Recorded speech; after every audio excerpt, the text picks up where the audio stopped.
네, 안녕하세요. 천희자입니다. 자, 오늘 HLB 보도록 할게요. 자, 일단 HLB에 관련된 주주총회가 있었고, 거기에 관련된 이제 Q&A가 있었죠.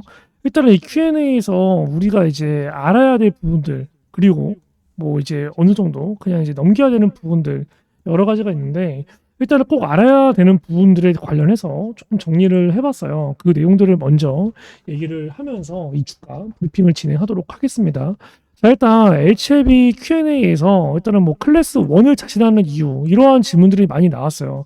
일단은 그전에도 제가 영상에서 얘기를 했지만 일단은 결과적으로 1차 CR에는 칼멜리 주맙 CMC에 대해서 심각한 우려가 있다고 지적하면서 이 생산시설 검사 결함에 대한 완전한 답변을 요구를 했죠. 그리고 그러다 보니까 또 전반적인 평가를 진행한다고 했었고, 그래서 이 내용이 결과적으로 클래스 2로 간 거죠. 그죠? 근데 이번 이제 2차, 그러니까 이제 처음에 받았던 거는 1차 CRA였고, 이번에 받았던 2차 CRA 같은 경우는 그냥 좀 더 잘 살펴봐서 생산시설에 대한 추가 회신 정도만 하면 좋겠다.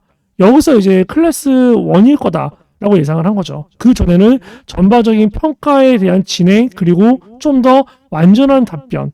그죠? 말 그대로 뭐야? 굉장히 디테일하고 굉장히 자세히 세밀히 이런 내용이다 보니까 이게 클래스 2로 됐던 거고, 지금 같은 경우는 다 간단하게 추가 회신 정도만, 그만큼 클래스 1이라고 추측이 되는 거죠. 그렇기 때문에 일단 이러한 내용들이 Q&A로 나왔습니다. 자, 그리고 일단 뭐 현재 진행 상황에 관련해서 또 살펴봐야 되는데, 일단은 이제 항서제약 쪽에서 CRA를 받은 날, 그 바로 다음 날에 이 PAL을 요청을 했다고 해요. 그래서 이제 빠르면 이제 이번 주에 PAL을 이제 받을 가능성이 있고, 요거를 받고 나면 2달 안에 답변서를 제출해야 됩니다. 근데 이제 얘네가 사실상 이번에 그때 얘가 휴재를 예로 들었었죠. 휴재 같은 경우도 이 1차 CRA를 받고 다시 준비하는데 상당한 오랜 시간이 걸렸어요. 이거는 뭐야? LHB 역시 마찬가지였죠. 근데 휴재 같은 경우도 두 번째 CRA를 받고는 굉장히 빠르게 다시 제출했거든요. LHB 역시 마찬가지야. 이미 이번에 내용을 잘 파악하고 있기 때문에 굉장히 빠르게 답변이 가능하고, 그전처럼 굉장히 오랜 시간 꼼꼼하게 보고 답변을 하기보다는 어느 정도 늦어도 5월 말 정도면 답변이 완료가 될 거다. 그리고 5월 말에 답변이 완료가 되면은 거기서 2주 안에 클래스 1인지 2인지가 알 수 있다. 라고 얘기가 나오고 있어야 여기서 우리가 체크를 해야 될 건 뭔지 알아요? 클래스, 만약에 이 정도 상황이 된다. 그럼 주가가 지금 여기잖아요. 그럼 뭐야? 기대감으로 또 슬금슬금 올라갈 거야. 그전에도 그랬잖아. 그죠? 그 얘가 또 슬금슬금 올라갈 거라고. 근데 여기서 또 만약에 클래스 2가 된다. 그러면 또 급락이에요. 그죠? 이번에도 클래스 2가 된다. 정말 문제가 있는 거예요. 클래스 1이 돼야 돼, 이번에 무조건. 요거를 우리가 체크를 해야 되고, 그리고 이제 클래스 1일 경우에는 일단 서면 답변만으로 2개월 내에 승인 여부가 결정이 되죠. 그리고 이제 7월경에 승인이 되는 거고, 클래스 2가 되면은 여러 가지로 안 좋아요. 주가도 급락이 되는데, 더 중요한 건 뭔지 알아요? 거기에 또다시 돈이 장시간 묶인다는 거야. 왜? 6개월이 소요가 되거든. 10월 중에 또 승인이 발표되거든. 얼마나 이게 딜레이 돼. 그럼 뭐야? 그 사이에 다른 섹터들 다 급등을 내려가면서 또 시장 주도주가 나올 건데, 그 시장 주도주를 또 놓치고 여기에 꼬라박아서 또 존버를 해야 됩니다. 그렇기 때문에 클래스 1으로 이번에는 정말 돼야 된다라는 내용이 굉장히 중요할 것 같고, 유상증자 계획이 있느냐라는 얘기가 나왔어요. 일단은 우리가 유상증자를 하는 이유는 결과적으로 뭐예요? 자금 조달이죠.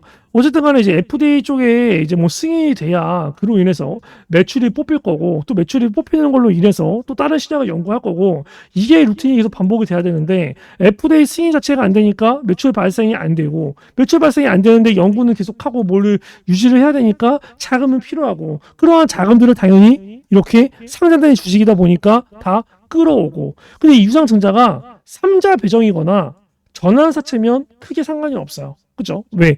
주주들한테 이게 다 떠넘기는 게 아니거든. 얘네들도 지금처럼 뭐야? 3자 배정 등으로만 추진할 계획이다. 3자 배정 등이라는 건 뭐예요? 말 그대로 3자 유상증자, CB, 전환사채, BW, 신주 이석권 부사채를 얘기하는 거예요. 한마디로 이제 일반 유상증자는 안 하겠다라는 거죠. 정말 다행입니다. 그러면 우리가 또 체크를 해봐야 되는 게, 요거 잠깐 넘어갔다가 전환사채를 또 생각을 해야 돼. 전환사채 발행이 많이 되면은 사실상 좋지 않아요, 주가에. 근데 이 전환사채를 안 팔면 문제가 없어. 근데 얘네 뭐야? 오랫동안 지원해주신 투자자들이다. 충분히 많이 기다려주신 분들이다. 이거는 뭐야? 이번에 증명이 됐어요. 그쵸? 이번에 전환 사채가 사실상 600억이 나올지 말지 걱정을 굉장히 많이 했죠. 이 75만 주. 그쵸? 근데 결과적으로 이게 뭐 80만 주까지 다시 늘어갔죠. 리피칭 되면서. 근데 결과적으로 나온 물량은 사실상 거의 없어요. 뭐 김복덕이부터 시작해서 뭐 이제 미래에셋, 뭐 JJ 뭐 거의 다 매도를 안 했어. 이 말은 뭐야? 이 말이 사실이라는 거를 증명을 하는 거야. 지금도 이 물량들은 안 나오고 있어요. 그쵸? 그리고 여기 신약 승인 결과 전 주가 하락은 뭐냐? 한마디로 이제 신약 승인 결과가 나오기 전에 주가가 어쨌든 이렇게 빠졌잖아. 그쵸? 여기에 관련해서 미리 알고 있었던 거 아니냐라는 내용이거든요. 근데 이것도 보면은 뭐예요? 사실상 미리 알고 있었어? 그러면 이게 뭐예요? 거래량이 미친 듯이 터지면서 그냥 뭐야? 결과 나오기 전 하가를 갔어야 돼. 근데 그런 흐름이 안 나왔어요. 얘네 이것도 증명이 되는 이유가 이거예요, 이거. FDA로부터 받는 이메일. 그쵸? 이 이메일로 받잖아요. 그럼 뭐야? 이메일 받은 날짜와 시간이 있을 거죠. 그쵸? 그리고 FDA 쪽에서 그 서류를 보낼 때도 거기에 관련된 날짜, 시간이 적혀 있을 거고, 거래소에 메일 받은 원문을 제출을 해야 된다. 이게 뭐예요? 미리 팔 수가 없다는 거지. 그럼 거래소에서 조사 들어와 바로 걸리는 거죠. 그렇죠? 그렇기 때문에 이 내용 역시도 맞는 말이다라고 보여요. 그럼 결과적으로 이제 뭐 마지막으로 이제 한 말이 이거예요. 많은 분들이 HLB 시작 출시를 기대하고 있고 세계 최고 권위의 학술지 란셋에 임상 결과가 실렸고 KOL들도 지지하고 있어서 상당히 영향을 발휘할 것으로 기대된다. 그렇죠? 우리가 이건 다 아는 내용이잖아. 그렇죠? ESMO 가이드라인 등재. 요게 이 HLB 쪽에서 신청도 안 했는데 다른 애들이 신청을 해서 등재가 됐어. 그만큼 이 HLB 관련해서 이 신약 출시가 되기를 기다리는 사람들이 많다는 거죠. 그러한 부분들이 마케팅이나 영업에 상당히 도움이 될 것으로 전망이 된다라는 내용인데 우리가 생각할 거 하나예요. 결과적으로 뭐예요? 처음 CRL을 받았을 때 주가 급락, 박스권 등락이 어디야? 여기서부터 여기 나왔어. 근데 이번에 2차 CR을 받았을 때 역시나 이 가격 안 깨지죠. 이 가격 안 깨지고 여기서 뭐야? 박스권 등락이 나오고 있어요. 여기서도 그랬듯이. 그럼 뭐예요? 얘네가 결과적으로 나오는 게 어쨌든 간에 7월 달이거든요. 7월 달. 그쵸?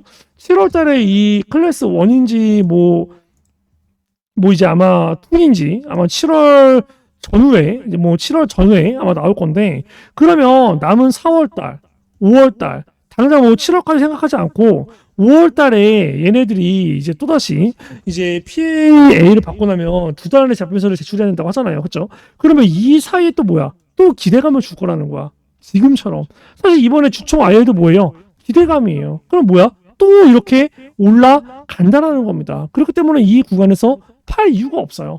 12 물량 애들도 안 나오고 있고, 그쵸? 그렇기 때문에 이러한 구간에서는 팔 기회가 없고, 제가 여기서도 어느 정도 이제 저점 매수, 신규 매수를 드렸는데, 지금도 뭐야? 똑같은 기회예요. 종목을 안 가지고 있는 분들이라면 어차피 못해도 또 여기까지 올라올 거니까, 그쵸? 뭐 이 수익률을 먹기 위해서라도 우리가 다시 또 신규 매수로 베팅을 해볼 수가 있는 거고, 그쵸? 그리고 어느 정도 또 평단가가 굉장히 높다라고 하시는 분들은 추가 매수 베팅을 해볼 수가 있겠죠. 우리 같은 경우는 뭐예요? 이러한 구간에서 매수를 때렸어. 그리고 제가 여기까지는 이변이 없이 올라올 거다라고 했던 영상 보셨죠? 그쵸? 결과적으로 이러한 구간에서 절반 차익 실현을 했으니까 이러한 구간에서 뭐예요? 다시 절반 재매수하면서 평단가를 낮추는 거죠. 그쵸? 어차피 뭐 처음 매수가 여기였으니까 사실상 뭐야? 그냥 절반 매도했던 건 뭐야? 회수를 하는 거죠. 회수를. 비중이 절반이었던 거 다시 늘리는 거죠. 지금이 뭐야? 그냥 그 구간이라고 봅니다. 그죠? 그리고 또 여기까지 가. 그럼 뭐야? 또 절반 매도하는 거야. 그리고 급등이 돼. 그 남은 절반 가져가는 거고 또 급락이 돼. 그럼 얘네 어차피 두 번째 시야를 받아. 세 번째도 어차피 또 할 거야. 그럼 뭐야? 이 자리 또 와. 그럼 뭐야? 또 매수해. 그 짓을 그냥 HLB 반복을 하면 되는 거예요. 이해 가시죠? 그렇기 때문에 HLB는 그런 식으로 조금 대응을 해 주시면 좋을 것 같습니다. 자, 일단 제가 이제 뭐 이런 식으로 어느 정도 이제 저점 매수나 고점 매도 그리고 이제 이슈나 뭐 공시가 나올 때마다 브리핑 등을 말씀을 드리고 있는데 그러한 내용들은 010-312-5248 이쪽으로 이제 H라고 문자를 주셔서 HLB에 관련된 대응들을 받으시면 본인들이 이제 매매하는 데 있어서 도움이 되실 것 같고 구독자분들은 이러한 내용들이 전부 다 무료로 진행이 됩니다. 구독을 했다라고 문자가 나가지 않아요. 구독을 했다라고 문자를 주셔야 그러한 내용들이 나가니까 HB를 가지고 있고 하나하나 이슈가 나올 때마다 하나하나 주가 흐름 때마다 굉장히 힘들고 뭐 멘탈도 약하고 어떻게 해야 될지 모르겠다라고 하시는 분들은 010-311-5248로 H라고 문자를 주셔서 HB에 관련된 장중 브리핑 그리고 그 주가의 흐름 그래서 내가 지금 구간에서 매수를 해야 될지 버텨야 할지 매도를 해야 될지 매도를 할 때는 얼마 가격에서 어느 정도 비중으로 매도를 하고 매수를 할 때는 어느 정도의 비중으로 매수를 해야 될지를 꼭 다 받으시기 바랍니다. 아시겠죠? 그리고 제가 이 구독자분들을 위해서 이제 두 가지의 서비스를 진행을 하고 있습니다. 첫 번째 같은 경우는 이제 매집주를 드리고 있고요. 그리고 이제 두 번째 같은 경우는 이제 단타 종목을 드리고 있어요.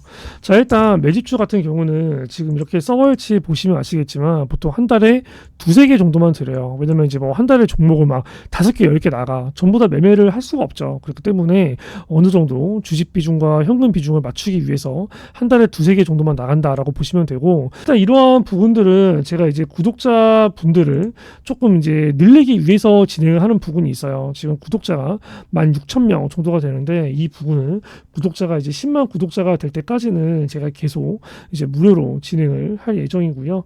자, 일단 여기에 있는 종목들, 이거는 다 진짠가? 라는 의심이 들 수가 있는데 실제로 다 검색을 해보면 제가 영상에서 다 언급했던 종목들입니다. 이거 매수하세요, 매도하세요 이런 식으로 그쵸? 이제 뭐 우리기술투자, 뭐 페트로, 뭐 블루엠텍, SG, 알테오젠 실제로 다 나갔던 종목이에요. 예를 들어서 페트로 같은 경우도 얘기를 하죠, 그쵸? 이 뭐라고 얘기하나요? 아마 이러한 구간에서 매수를 때려라라고 얘기합니다. 그렇기 때문에 이런 자리가 뭐야? 이런 자리에서 추세 전환 시도가 나온다? 그럼 뭐야 이거? 신규 매수, 추가 매수 때려야 되는 자리라는 거예요. 얘기를 하죠. 실질적으로 팩트론의 이 자리가 이제 어디였는지 보시면 딱 여기입니다. 여기. 근데 결과적으로 뭐예요? 이 가격대 전후에서 단기 지지가 나오고 급등이 됐어요. 그러면 급등이 나왔을 때 언제까지 급등이 나왔을까요? 딱 10월 중순까지 급등이 나왔습니다. 그렇죠? 이날 페트로 같은 경우도 이렇게 매수하라고 얘기하죠. 여기서는 뭐라고 얘기하나요? 언제까지 가져가라고 얘기하나요? 보세요. 얘가 10월 중순에 출시된다고 했으니까 최소 우리는 못해도 뭐예요? 10월 중순 혹은 조금 더 얘기하죠. 10월 중순까지 가져가라. 그리고 이게 알테오젠 같은 경우는 지금도 들고 있어요. 다른 종목들은 다 완전히 매도가 됐죠. 근데 알테오젠 같은 경우는 보시면 제가 이제 4월 8일 날 16만 500원 정도의 매수가 들어가서 30만 원대에서 절반 매도하고 아직도 절반을 보유하고 있습니다. 알테오젠도 실제로 나갔던 종목이에요. 3월 27일 날 얘기하죠. 뭐라고 얘기합니까? 블록들 나왔을 때 이 노란 색깔 색칠한 부분까지 내려온다? 그러면 여기서는 무조건 종목이 없는 사람들은 신규 매수, 종목 위에서 평단 이 가격 위로 있는 사람들은 추가 매수를 때려야 될 자리입니다. 얘기를 하죠. 3월 27일 날 얘기를 하는데 실질적으로 알테오젠이 3월 27일 날 이제 그 전에 아마 되게 불안했었던 분들이 많아요. 3월 27일이면 이제 여기거든요. 여기 3월 27일 여기 그쵸? 누가 보더라도 추세가 이탈이잖아요. 근데 이러한 부분들 제가 어디서 매수를 하라고 얘기하나요? 정확하게 여기서부터 여기 이 가격대에 들어오면 그냥 신규 추가 때려라라고 얘기합니다. 실질적으로 주가가 이제 3월 27일부터 시작해서 어떻게 됐는지 보면은 3월 27일 보세요. 날짜가 급락이 나와요. 그쵸? 급락이 나오고 여기 또 떨어집니다. 떨어집니다. 그쵸? 떨어져요. 정확히 여기서 지지가 돼요. 보이시죠? 정확하게 어떻게? 딱 이 가격대. 여기까지 떨어질 거니까 기다리고 이 가격대 오면 매수를 해라. 그죠? 실질적으로 어떻게 됐어요? 이 구간 지지받고 이렇게 개급등하는 상황이 와요. 정확하게 이 가격대 보면 16만 5천원, 7천원 전후이죠. 한마디로 여기서 얘기하는 부분이 이 매수가 진짜였다라는 거예요. 근데 이제 어느 정도 이제 뭐 매도 같은 경우도 잡아드리는 게 에브리복 같은 경우도 제가 이제 2월 23일 날 그쵸? 이제 47,000원에서 매도가 됐다라고 나오는데 에브리봇 보면은 상황이 하한가가 나왔거든요. 하한가. 그쵸? 하한가. 정확하게 하한가 나오기 전에 주가 흐름이 언제였는지 아세요? 딱 이거입니다. 이날 보시면 언제예요? 2월 23일. 그렇죠. 그리고 여기 2월 25일. 누가 보더라도 더 급등을 할 것 같지만 다음날 하한가가 나와요. 이러한 내용들도 제가 여기서 얘기를 합니다. 2월 22일 날. 뭐라고 얘기합니까? 그럼 이런 자리는 어떤 자리죠? 매도 자리야. 매도 자리. 맞죠? 차익 실현을 해야 되는 자리예요. 차익 실현을 해야 되는 자리다라고 얘기를 하는데 이거를 제가 장 끝나고 5시 12분에 찍습니다. 신고가는 지금이 아니다. 언제다? 내일이다라고 얘기를 하고 찍는 거죠. 실제적으로 에브리본 2월 22일이에요. 다음날 신고가는 내일이라고 찍은 거죠. 장 끝나고 찍었으니까 다음날 매도, 그 다음날 하한가가 갑니다. 급락이 나와요. 매수만큼 중요한 게 뭐다? 매도라는 겁니다. 이러한 부분들을 제가 되게 애매하게 얘기를 하진 않아요. 항상 매수를 해야 될 자리는 매수를 하세요. 매도를 해야 될 자리는 매도를 하세요. 그렇죠? 단순히 뭐 어떻게 애매하게 얘기하면서 그냥 니들이 알아서 판단해, 이게 아니라는 거예요. 그렇기 때문에 010-3212-5248 내가 이러한 매집주를 정말 정확한 매수, 저점 매수, 고점 매도를 하고 싶다라고 하시는 분들은 010-3212-5248로 이제 매집이라고 보내주셔서 이제 이러한 내용들을 꼭 다 받으시길 바래요.